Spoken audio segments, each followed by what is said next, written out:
So on a scale of 1 to 10, how close was that to a 10 for you? With a 10 being the sort of the ideal class, and 1 being, you know, the opposite of the ideal class, the unideal class. So where would you put it on a scale of 1 to 10? So I would say a 6. Really? Yeah. Okay. Want me to So tell you why? yeah, tell me why. Because I think one of the things I struggle with is trying to teach too many objectives. And this wasn't maybe clear to all of the people who watched it, but I wanted the kids to notice things about the poem. I wanted kids to think about the poem, and for me, those are two different things. And what had happened when we prepared the lesson, my colleagues taught some of the lesson before I got there, so that noticing chart was a surprise to me when I entered the room. So not only in the moment did I want to figure out, okay, how do I assess whether the kids really understood noticing and can they do it on their own, or was it supported by the teacher? How can I do a little bit of thinking, and then what's my new objective going to be? That's where the whole, what's the lesson teach us? So I was dealing with this in-the-moment discovery when I walked in the room, and my colleagues did not admit this to me, but the chart was there, so I was like, oh, I think they were a little nervous, so they did some prep work, and that's going to totally change what I do, but I kept some of it and I changed some of it. So, and I think we could have a conversation about that afterwards, but for me, it wasn't as clear, the lesson actually was not as clear as I wanted it to be, because I was trying to do too much. So when you say the lesson was not as clear as you wanted it to be, I mean, it wasn't as clear to you. Tell me more about that. So I guess it was, you know, what, and this is really, I think, where my goal is going to come out of. By the end of my mini lesson, what do I want my students to be able to go off and do? Do I want them to be able to notice, to think, to get a lesson, or to practice reading fluently? That's a lot. Which one of those, or two of those, do I really want my students to go off and be able to do, so then I can walk around the room and check for understanding? So you said 4 things. What were the 4 things? Noticing, thinking, lesson from the poem, and reading fluently. So then if it was closer to a 10, sorry for the thumping, if it was closer to a 10, what would be different?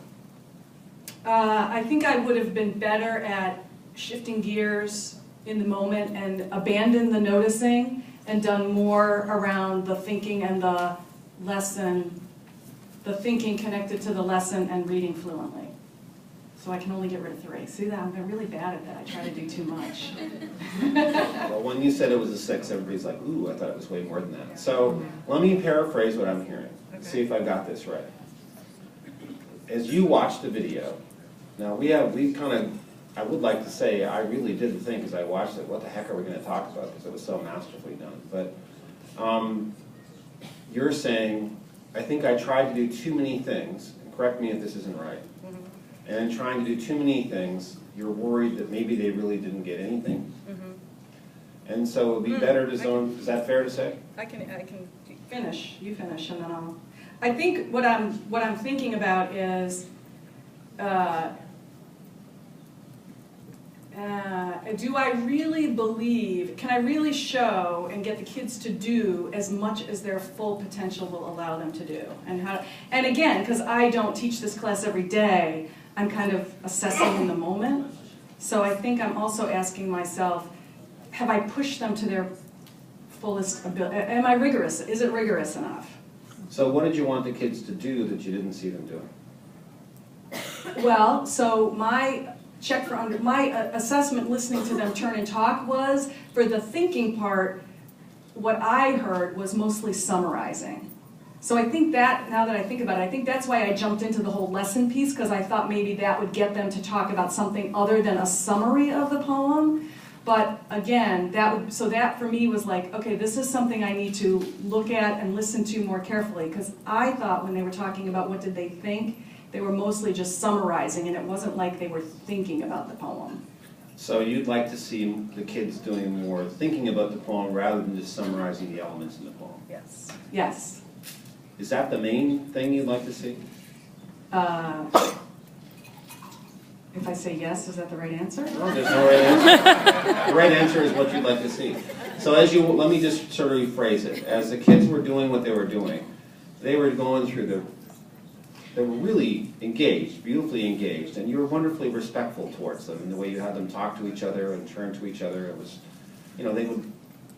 but your concern would be that they're not doing enough thinking about the poem. They're just doing what they think the teacher wants them to do. Right. Is that fair to say? Yes, you got it. That's good. So then, so I want the kids to do more thinking. How would we measure that? I've got some ideas, but what do you think? Do you have any ideas?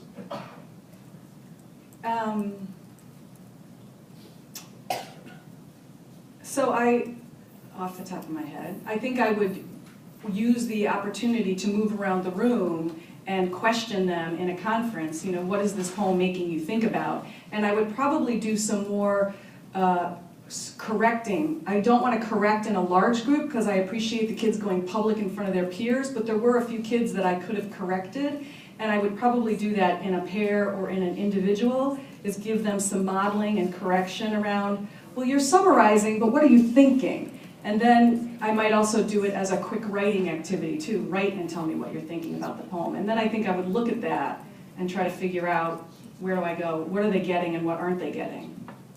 So what if you were to have them summarize, and then and I could do it or you could do it, but you would code how many of the things they say really do communicate higher order thinking, and how many of the utterances they make are sort of retelling, not thinking. Mm-hmm. Like if we coded these ones, probably if we listened to what they said, probably all of them were just telling you details in the poem. Mm-hmm. The one guy analyzed and said we shouldn't use the word ain't, and the other one said there's no punctuation. But in terms of getting at the conception, the big ideas, mm-hmm. So what if, like, how many of the statements the kids made would you want to be higher order thinking statements? Are you following what I'm saying? Yeah.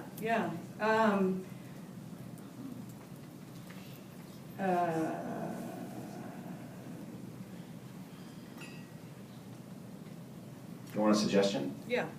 Well, what if we said 90%? Okay, that's good. I was going to say 80%. Okay. I always go with the 80-20. Well, that's 80-20 is good too. So okay, so now let's just step back a bit and make sure you're okay with this, because I don't want to. I mean, we're in front of a whole bunch of people, but you're not looking at them, so it's okay.